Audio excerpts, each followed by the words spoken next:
Hi friends, ഇന്ന് നമുക്ക് ചെമ്മീൻ കൊണ്ടുള്ള ഒരു കിടിലൻ ഐറ്റം കേട്ടോ ഞാൻ ഉണ്ടാക്കുന്നത്. എല്ലാ വീട്ടിലും ഒരു ഉണ്ടാക്കുന്ന ഐറ്റം തന്നെയാണ് ചെമ്മീൻ റോസ്റ്റ്. പക്ഷേ ഇതൊരു സ്പെഷ്യൽ ടേസ്റ്റോടെ ഞാൻ ഉണ്ടാക്കുന്നതാണ്. ഈ വീഡിയോ ഇഷ്ടമായാൽ എന്തായാലും ലൈക്ക് ചെയ്ത് സബ്സ്ക്രൈബ് ചെയ്ത് സപ്പോർട്ട് ചെയ്യണേ.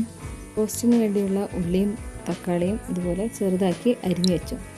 പിന്നെ ടേസ്റ്റ് കൂടാനുള്ള ഏറ്റവും വലിയ കാരണം എന്ന് പറയുന്നത് നമ്മുടെ അടുപ്പിൽ, നമ്മുടെ സാധാ അടുപ്പിൽ നമ്മുടെ ചട്ടിയിൽ ഉണ്ടാക്കുന്നതാണ് ഏറ്റവും കൂടുതൽ ടേസ്റ്റ് വരാൻ കാരണം തന്നെ.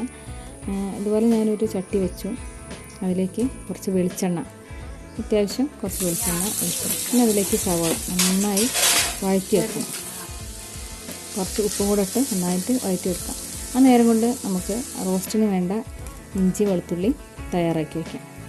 ഇഞ്ചി വെളുത്തുള്ളി തയ്യാറാക്കി പിന്നെ അതിലേക്ക് വേണ്ട ഇൻഗ്രീഡിയൻസ് എന്ന് പറഞ്ഞാൽ ഇതാണ് ഏറ്റവും ഇമ്പോർട്ടൻ്റ് ആയിട്ടുള്ള ഒരു ഇൻഗ്രീഡിയൻറ്റ് എന്ന് വെച്ചാൽ ചെറിയ ജീരകവും അതുപോലെ പെരിഞ്ചീരകമാണ് ഉള്ളത്. അത് കുറച്ച് മതി. നമുക്ക് അത് കൂടുതലായി കഴിഞ്ഞാൽ ചിലർക്കത് ഇഷ്ടമാവില്ല. അത് വളരെ കുറച്ച് മതി. കുറച്ചുണ്ടെങ്കിൽ തന്നെ അതിൻ്റെ ടേസ്റ്റ് നമുക്ക് ആ കറിയിൽ കിട്ടും. നന്നായിട്ട് വഴറ്റി വെച്ച ഈ സവോളയിൽ നമുക്ക് തക്കാളി അരിഞ്ഞതും അതുപോലെ പച്ചമുളക് അരിഞ്ഞതും കൂടെ ചേർത്ത് കൊടുക്കാം. എന്നിട്ട് ഇതിനാവശ്യമുള്ള മുളക് പൊടി മല്ലിപ്പൊടി നേരത്തെ നമ്മൾ വറുത്ത് വെച്ചതാണ്, അതും കൂടെ അതിലേക്ക് ചേർത്ത് കൊടുക്കാം. റോസ്റ്റിന് ടേസ്റ്റ് കൂടാൻ വേണ്ടി നമ്മൾ മുളക് പൊടി മല്ലിപ്പൊടിയും ഒന്ന് വറുക്കുന്നത് ഏറ്റവും നല്ലതാണ്. അതിലേക്ക് പിന്നെ ഈ വൃത്തിയാക്കി വെച്ചിരിക്കുന്ന ചെമ്മീന് നമുക്കതിലേക്ക് ചേർത്ത് കൊടുക്കാം.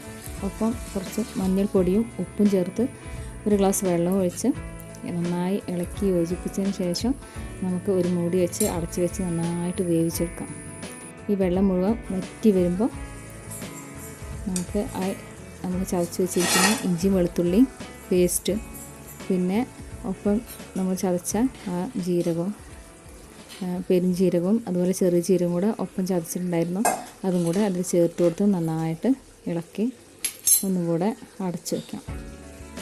എന്നിട്ട് അത് തുറന്ന് വെച്ച് നന്നായിട്ട് വരട്ടിയെടുക്കാം. അല്ലെങ്കിൽ ഇതുപോലെ കുറച്ച് ചാറുണ്ടെങ്കിൽ അതും ടേസ്റ്റാണ്. അതിൻ്റെ ഗ്രേവി ഒരു പ്രത്യേക ടേസ്റ്റാണ്.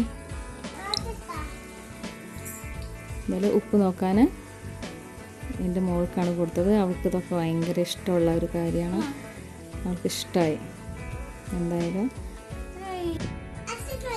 സൂപ്പറാണെന്നാണ് മോൾ പറഞ്ഞത്. എന്തായാലും നിങ്ങൾ ട്രൈ ചെയ്ത് വെക്കുക. ഈ റോസ്റ്റ് അടിപൊളിയാണ്. വീട്ടിൽ ട്രൈ ചെയ്ത് വെക്കുക. ഈ വീഡിയോ ഇഷ്ടമായാലും എന്തായാലും ലൈക്ക് ചെയ്യുക, സബ്സ്ക്രൈബ് ചെയ്ത് സപ്പോർട്ട് ചെയ്യണേ.